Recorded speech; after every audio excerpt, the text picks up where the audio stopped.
안녕하세요. 종국에 있는 초등학교 6학년 제자 여러분 반갑습니다. 자, 우리 오늘 들어가는 부분은요. 3단원 물리 파트죠. 초등학교 6학년 1학기 과정으로 들어가는 3단원입니다. 되시죠? 물리 파트 중에서도 오늘 이제 들어가는 부분이 렌즈의 이용이에요. 렌즈의 이용.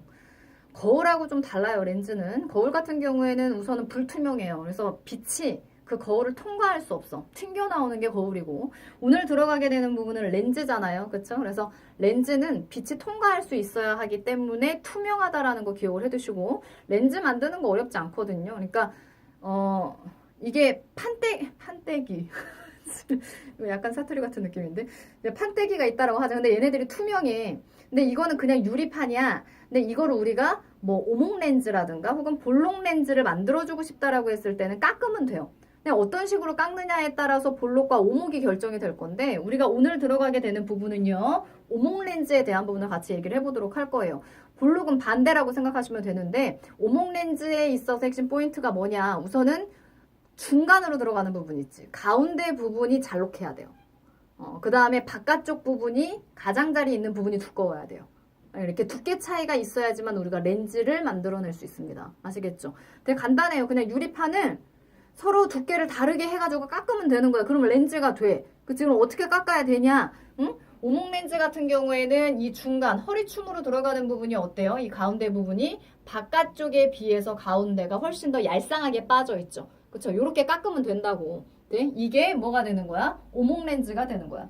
그래서 여기에서는 지금 두께에 대한 부분을 얘기를 하고 있죠. 오목 렌즈는 가운데 있는 부분보다 가장자리로 들어가는 부분이 두께가 더 두꺼우면 되는구나. 부등호 표시했습니다. 오케이? 자, 그러면 오목 렌즈의 그 비주얼을 우리가 같이 살펴봤고요. 그 다음에 이제 아래쪽으로 내려와서 오목 렌즈로 뭔가 물체를 관찰한다라고 했을 때 어떻게 보일 수 있는지에 대한 부분을 우리가 같이 원리랑 결과값을 같이 보도록 할 거예요. 이제 오목 렌즈 끝나면 야, 오목 렌즈만 하겠어? 볼록이도 나오겠지. 그치?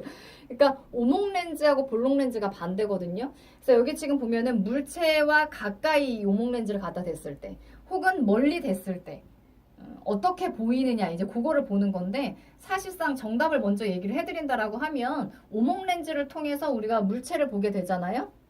똑같이 나와요. 똑같이 나온다고.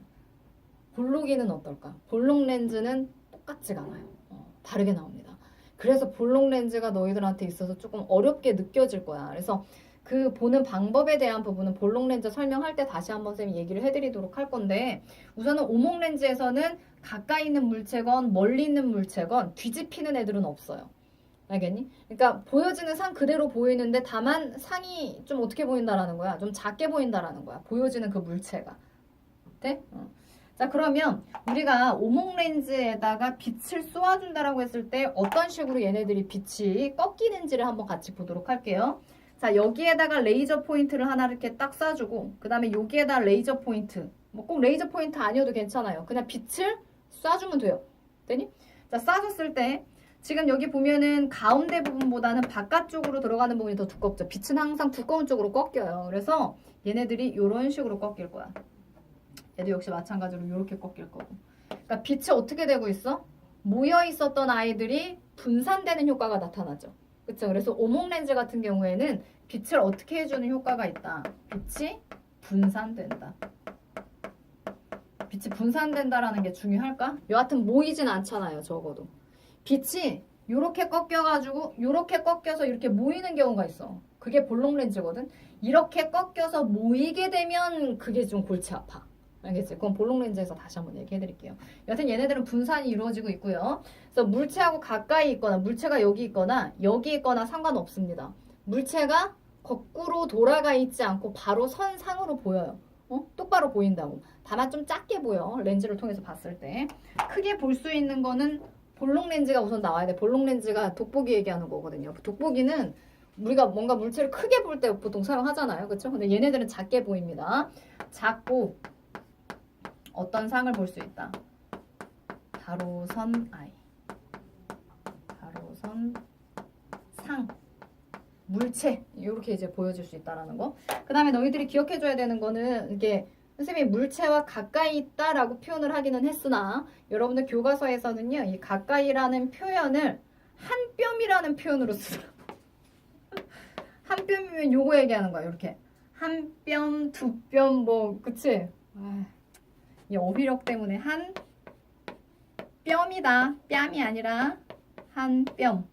그쵸? 한 뼘이면 가까운 거리고요. 그 다음에 이제 멀리라는 표현 대신에 여러분들 교과서에서는 어떤 표현을 쓰게 될 거냐면 한 팔. 몸을 최대한 이용하고 있어요. 그렇죠? 이렇게 한 뼘의 거리냐 아니면 요렇게 한 팔의 한 팔의 거리. 그치? 요 차이라고 생각하면 돼요. 알겠어? 한 뼘이면 요거밖에 안 되잖아요. 굉장히 짧죠. 그쵸? 한 팔이면 요 정도니까 굉장히 먼 거리다라고 생각하시면 됩니다. 그쵸? 내가 이런 걸 설명하고 있다. 그쵸? 그래서 우선은 빛이라고 하는 아이는 두꺼운 쪽으로 꺾인다, 굴절된다 라는 거 하나 기억하시고 오목 렌즈를 통해서 빛을 쏘아주게 되면 빛이 어떻게 돼요? 분산이 되죠. 그러니까 크로스 되거나 이렇게 빛이 한 점으로 모이지 않기 때문에 물체를 가까이서 보든 멀리서 보든 동일하게 작고 바로 서 있는 상을 우리가 볼 수 있다라는 게 오늘 배우는 내용의 핵심 포인트 되겠어요. 볼록 렌즈로 들어가는 부분은 내용이 조금 달라요. 그거는 그때 다시 한번 얘기를 해보도록 하자고요. 오목 렌즈 다 머릿속에다가 여러분들 특징 다 집어넣으셨죠? 그쵸? 저장하시고 우리 볼록 렌즈로 들어가는 부분에서 또 다시 한번 보도록 하자고요. 수고 많으셨어요.